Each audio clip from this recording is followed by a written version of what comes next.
वो एक ने एक रिक्शे वाले से कहा, बोले स्टेशन चलेगा? बोले हाँ। बोले कितने पैसे? बोले 25 रुपए। बोले ये तो रहा स्टेशन। अच्छा, मैं पैसे कम कराने होते हैं, जगह को पास बुला लेते हैं। बोले ये तो रहा स्टेशन। रिक्शे वाला बोला हाथ नीचे कर ले वरना रेल के नीचे आ जाएगा। वो एक बुजुर्ग महिला बस में चढ़ी तो किसी ने सीट नहीं दी उसे, तो ड्राइवर को दया आ गई, उसने बोनट पे बिठा लिया। थोड़ी बाद 30-35 साल की सुंदर सी महिला चढ़ी तो सारे सीट देने को तैयार और वो महिला बैठने को तैयार नहीं। तो बुढ़िया बोनट पे से बैठी बैठी बोली, अरे बोले बैठ जा, कुछ साल बाद बोनट पे ही बैठना पड़ेगा। वो बस में एक बूढ़ा बैठा था, एक लड़के ने सिगरेट सुलगाई, चिंगारी उड़ के बूढ़े कुर्ते पे चली गई। तो बूढ़े का कुर्ता जल गया, लेकिन वो बोला कुछ नहीं। तो उसने सोचा भाई ताऊ बड़ा सीधा, इससे बात करनी चाहिए। बोले ताऊ राम राम। बोले राम राम। बोले ताऊ तेरा कौन सा गांव? बोले गांव ने भी फूकेगा के। वाह वाह वाह।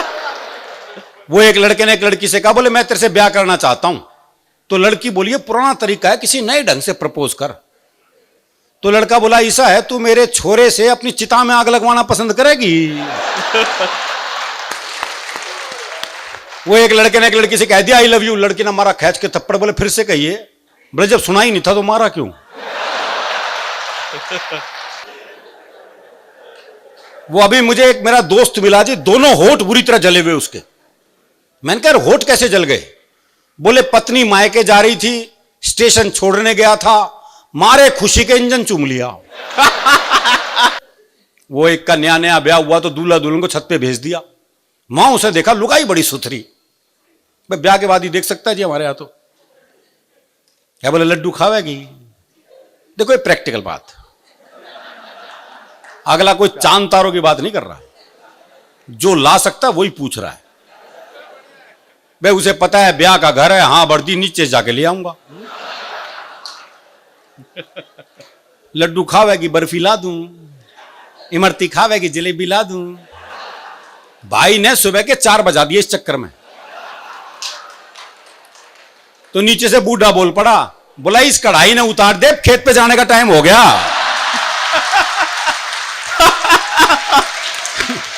80 साल का बूढ़ा बस में चढ़ा तो एक 75 साल की बुढ़िया बोली ताऊ कित जागा।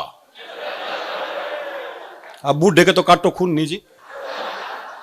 कोई 75 साल की बुढ़िया ताऊ कह दे, इससे तो अपमान हो नहीं सकता उसका। लेकिन उसकी मस्ती देखिए, सब मस्ती फिर भी कायम रहती है।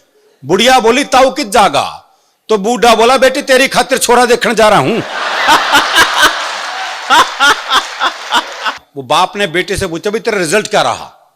बोला जी हमारा जो प्रिंसिपल है ना उसका छोरा फेल हो गया। अरे बोले मैं तेरा रिजल्ट पूछ रहा हूं। बोला जी गांव का सरपंच है ना उसका छोरा ही फेल हो गया। अरे बोले तेरा दिमाग खराब है, मैं तेरा रिजल्ट पूछ रहा हूं। अरे बोले वही तो बता रहा हूं, तू कौन सा प्रधानमंत्री लाग रहा है?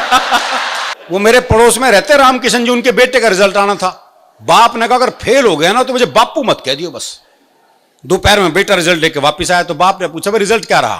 तो छोरा बोला रामकिशन के रखा रिजल्ट में छोड़ना। वो क्लास में गुरुजी ऋषि वाला रे लिखना सिखा रहे थे। ऋषि वाला रे बड़ा मुश्किल है जी, ऐसे ऐसे घुमाना पड़ता है। इनमें से भी कईयों को नहीं आता होगा। 3 दिन उन्होंने कोशिश की, चौथे दिन उन्होंने एक बच्चे से कहा बोले लिख ब्लैक बोर्ड पे ऋषि। अब बच्चा ब्लैक बोर्ड देखे, गुरुजी को देखे, चाक देखे, जमीन देखे, है बोले गुरुजी बाबा जी लिख दूं।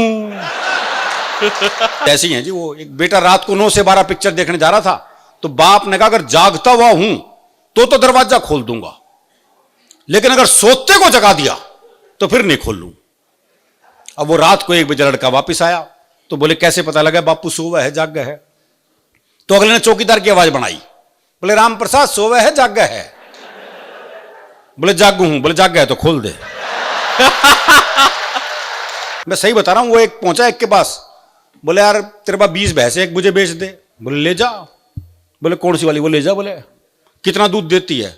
बोले 10 लीटर से कम दूध देने वाली भैंस हम रखते ही नहीं। वो अगला ले गया, घर जाकर देखा 2 किलो दूध निकला। वापिस आ गया, बोले क्या तुम कहते 10 किलो से कम रखने दूध देने वाली रखते ही नहीं? बोले फिर कहां रखी? वो एक पहुंच गया हलवाई की दुकान पे, भाई ने छिक्के जलेबी खाई भरपेट। जब पैसे देने का नंबर आया, भाई ने जेब झाड़ दी, बोले पैसे तो नहीं है। अब दुकानदार दुकान से बाहर निकला, 15-20 मिनट तबीयत से धुना पीटा उसे। जब खुद थक गया पीट पीट के, तो वापस दुकान में चला गया। अच्छा, वो भी कपड़े झाड़ के खड़ा हो गया है। बोले अब क्यों खड़ा है, जा। बोले इसी भाव 1 किलो और दे दे। मैं सही बता रहा हूं, वो एक जानवर चला रहा था अपना डंगर, तो एक भगवा वस्त्र पहने स्वामी जी निकले, तो कपड़े देख के जानवर भी दब गए। तो बोला बाबा एक तरफ ना होले। बोले तमीज नहीं है, स्वामी जी नहीं कह सकते। बोले लठ देख रहा बाबा तभी जावा का।